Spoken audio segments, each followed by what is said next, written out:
Ang kupiya o kupya sa Pilipinas ay isang uri ng sombrero at may papel sa mga sultanato ng Sulu at bahagi ng tradisyonal na kasuotan ng mga kalalakihan sa Bangsamoro.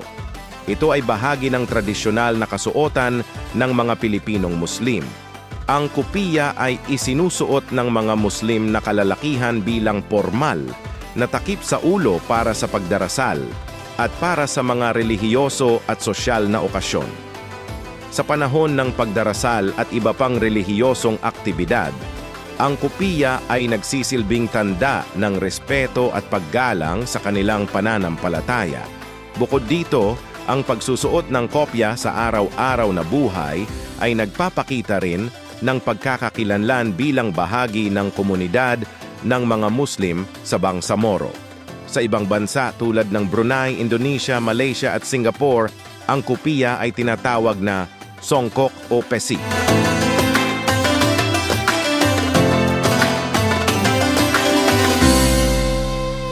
Pagpalain Bangsamoro, kwento natin to. Tell us your Bangsamoro story and get featured in our next video at Kwentong Bangsamoro.